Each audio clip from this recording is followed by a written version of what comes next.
जब जीवन में सब कुछ छिन जाए और हर रास्ता बंद लगे, तो भगवान बुद्ध का यह एक रहस्यमय सबक आपके जीवन को दोबारा खड़ा कर देगा। यह कहानी आपके बुरे वक्त की सबसे बड़ी ताकत बनेगी।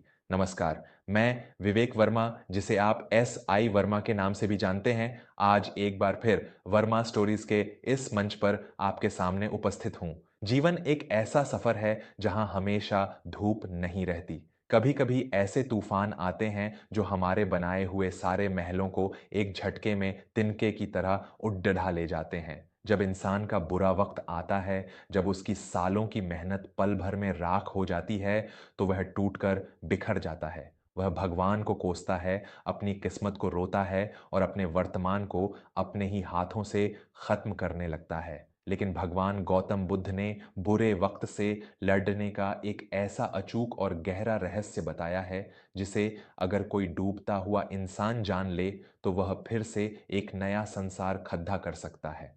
आज की कहानी देवगिरी के एक अत्यंत धनी लेकिन भाग्य के मारे व्यापारी दिनकर और उसकी पत्नी रेवती की है। यह कहानी कोई साधारण कथा नहीं है, बल्कि यह आपके जीवन के हर दुख, हर नुकसान और हर पीड़ा की सबसे बड़ी औषधि है।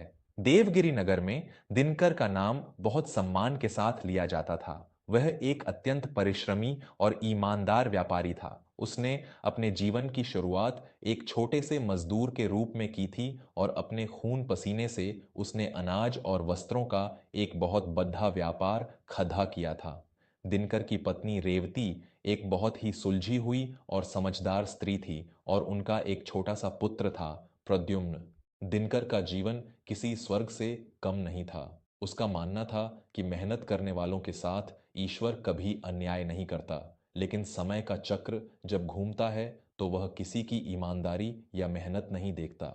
गर्मियां अपने चरम पर थीं। एक रात जब पूरा देवगिरी नगर गहरी नींद में सो रहा था, दिनकर के विशाल गोदामों में अचानक भयंकर आग लग गई। आग की लपटें इतनी तेज थीं कि उन्होंने आसमान को भी लाल कर दिया था। जब तक दिनकर भागकर वहां पहुंचता, सब कुछ खत्म हो चुका था। सालों की तपस्या, लाखों की संपत्ति और उसका वह गुरूर कि उसने अपनी मेहनत से अपना भाग्य लिखा है, सब कुछ जलकर मुट्ठी भर राख में बदल चुका था। अगली सुबह का सूरज दिनकर के लिए एक अंतहीन रात लेकर आया। जो व्यक्ति कल तक पूरे नगर का पेट भरता था, आज वह खुद सड़क पर आ गया था। दिनकर इस सदमे को बर्दाश्त नहीं कर पाया। उसका मानसिक संतुलन बिगड़ने लगा। वह पूरा दिन उस जली हुई राख के ढेर के पास बैठा रहता और रोता रहता। उसने खाना पीना छोड़ा दिया था। रेवती उसे घर ले जाने की कोशिश करती, लेकिन वह किसी की नहीं सुनता। एक दिन रेवती बहुत ही भारी मन से दिनकर के पास आई। उसने दिनकर के कंधों पर हाथ रखा और अपने आंसू रोकते हुए बोली, स्वामी, जो जल गया वह हमारी नियति थी, लेकिन जो बच गया है वह हमारा भविष्य है। आप हमारे लिए, अपने छोटे से प्रद्युम्न के लिए अपनी हिम्मत मत हारिए। धन गया है, लेकिन आपके भीतर का वह हुनर और वह इंसान अभी भी जिंदा है। दिनकर ने गुस्से से रेवती का हाथ झटक दिया और अपनी आंखें लाल करते हुए चीख कर बोला, क्या बचा है रेवती? तुम क्या जानो कि इस राख के ढेर में मेरा क्या जला है? मेरी सालों की नींदें, मेरा पसीना, मेरा वजूद जल गया है और तुम कहती हो कि हिम्मत मत हारो। ईश्वर बहुत क्रूर है। मैंने कभी किसी का एक दाना नहीं चुराया, फिर मुझे ही यह सजा क्यों मिली? मैं अब कभी दोबारा खाडीढा नहीं हो सकता। सब कुछ खत्म हो गया। दिनकर अतीत के उस पिंजरे में कैद हो चुका था, जहां से बाहर निकलने का उसे कोई रास्ता नहीं दिख रहा था। वह अपने नुकसान के दर्द को अपने सीने से ऐसे चिपकाए हुए था, जैसे वही उसकी आखिरी सांस हो। दोस्तों, क्या आपने भी अपने जीवन में कभी ऐसा बुरा वक्त देखा है जब आपको लगा हो कि अब सब कुछ खत्म हो गया है? जब कोई अपना धोखा दे दे, जब व्यापार डूब जाए या जब कोई बहुत बड़ी बीमारी जीवन को घेर ले, तब इंसान को लगता है कि ईश्वर ने उसके साथ सबसे बड़ा अन्याय किया है। हम उस बुरे वक्त के दर्द को इतनी मजबूती से पकड़ लिएच लेते हैं कि हम अपने भविष्य के सारे दरवाजे खुद ही बंद कर देते हैं। अगर आपको दिनकर की यह पीड़ा, यह निराशा और टूटने का यह दर्द अपना सा लग रहा है, अगर आप भी इस बात से सहमत हैं कि बुरा वक्त इंसान को अंदर से खोखला कर देता है, तो आज ही वर्मा स्टोरीज चैनल को सब्सक्राइब कर लें। आपका एक सब्सक्राइब मुझे यह एहसास दिलाता है कि इस परिवार में ऐसे बहुत से लोग हैं जो दर्द से लड़ेच कर जीतना चाहते हैं। जुड़िए हमारे इस सफर से, सब्सक्राइब का बटन दबाइए और चलिए सुनते हैं कि दिनकर के इस घने अंधकार में प्रकाश की किरण कहां से आई।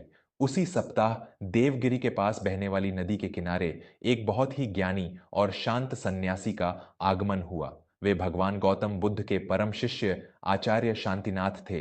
पूरे नगर में उनकी शांति और उनके ज्ञान की चर्चा थी। रेवती को जब यह बात पता चली तो उसने दिनकर से बहुत विनती की कि वह एक बार जाकर आचार्य से मिले। रेवती ने हाथ जोड़कर कहा, स्वामी, शायद आचार्य जी के पास आपके इस दर्द का कोई मरहम हो। एक बार उनके पास जाकर अपने मन का बोझ हल्का कर लीजिए। दिनकर, जिसके मन में केवल क्रोध और शिकायतें थीं, वह आचार्य शांतिनाथ के पास पहुंच गया। आचार्य एक वट वृक्ष के नीचे बैठे थे और उनके चेहरे पर एक ऐसी अलौकिक शांति थी जो किसी भी अशांत मन को ठहराव दे सकती थी। दिनकर ने जाकर आचार्य को कोई प्रणाम नहीं किया, बल्कि सीधे अपने गुस्से को बाहर निकालते हुए बोला, आचार्य, लोग कहते हैं कि ईश्वर न्याय करता है। अगर वह न्याय करता है तो मेरे साथ इतना बड़ा धोखा क्यों हुआ? मेरी वर्षों की मेहनत बिना मेरी किसी गलती के क्यों जला दी गई? मैं रात दिन इसी पीड़ा में जल रहा हूं। मेरे पास अब जीने का कोई कारण नहीं है। मुझे मेरे प्रश्नों का उत्तर चाहिए। आचार्य शांतिनाथ ने अत्यंत करुणा भरी आंखों से दिनकर को देखा। उन्होंने न कोई उपदेश दिया, न कोई सांत्वना दी। आचार्य अपनी जगह से उठे। पास ही में एक अंगीठी जल रही थी जिसमें कोयले दहक रहे थे। आचार्य ने मिट्टी का एक बहुत ही मोटा और भारी पात्र बर्तन लिया। उन्होंने लोहे के चिमटे से एक अत्यंत लाल और दहकता हुआ भारी अंगारा उठाया और उसे उस मिट्टी के पात्र में डाल दिया। आचार्य शांतिनाथ ने वह मिट्टी का पात्र दिनकर की ओर बढ़ाते हुए अत्यंत शांत स्वर में कहा, दिनकर, तुम्हारे हर प्रश्न का उत्तर, तुम्हारे हर दुख का समाधान इस पात्र में रखा है। इसे अपने दोनों हाथों में मजबूती से पकड़ो और मेरे साथ इस पगडंडी पर चलो। जब तक मैं न कहूं इसे नीचे मत रखना। दिनकर को कुछ समझ नहीं आया, लेकिन वह इतना बेबस था कि उसने वह पात्र अपने हाथों में पकड़ डेच लिया। आचार्य धीरे धीरे नदी के किनारे चलने लगे और दिनकर उनके पीछे पीछे चलने लगा। शुरुआत में मिट्टी का वह पात्र सामान्य लगा, लेकिन जैसे जैसे समय बीतने लगा, उस दहकते हुए अंगारे की गर्मी मिट्टी को पार करके दिनकर की हथेलियों तक पहुंचने लगी। कुछ और कदम चलने के बाद वह पात्र बहुत ज्यादा गर्म हो गया। दोस्तों, जीवन में जब हमारे ऊपर कोई विपत्ति आती है तो शुरुआत में हम उसे सहने की कोशिश करते हैं, लेकिन जब हम उस विपत्ति की यादों को, उस नुकसान के विचार को लगातार अपने दिमाग में पाले रहते हैं तो वह विचार एक अंगारे की तरह हमारे पूरे अस्तित्व को जलाने लगता है। हम उस अतीत को भूलना नहीं चाहते, हम बार बार उस राख को कुरेदते हैं और अपने ही वर्तमान को लहूलुहान कर लेते हैं। क्या आप भी अपने किसी पुराने दर्द, किसी पुराने धोखे को आज तक अपने सीने से लगाए बैठे हैं? अगर आचार्य शांतिनाथ की इस रहस्यमयी शिक्षा ने आपके अंदर कोई हलचल पैदा की है, अगर आप भी अतीत के उस दर्द से मुक्ति पाना चाहते हैं, तो बिना एक पल गंवाए वर्मा स्टोरीज को सब्सक्राइब करें। आपके सब्सक्राइब करने से यह गहरा ज्ञान और यह दर्शन उन लाखों लोगों तक पहुंचेगा जो आज भी किसी न किसी दर्द में घुट रहे हैं। तो अभी सब्सक्राइब करें और बेल आइकन जरूर दबाएं। चलिए देखते हैं कि दिनकर के साथ आगे क्या हुआ। दिनकर की हथेलियां अब बुरी तरह जलने लगी थीं। दर्द असहनीय होता जा रहा था। दिनकर ने तड़ ढापते हुए कहा, आचार्य, यह पात्र बहुत गर्म हो गया है। अंगारे की आंच मेरे हाथों की चमद्दी को जला रही है। मैं इसे और नहीं पकड़ ढह सकता। आचार्य शांतिनाथ ने बिना पीछे मुद्दे शांति से उत्तर दिया, बस कुछ दूर और दिनकर, तुम्हारे उत्तर बस मिलने ही वाले हैं। इसे कसकर पकड़े रहो, इसे छोड़ना मत।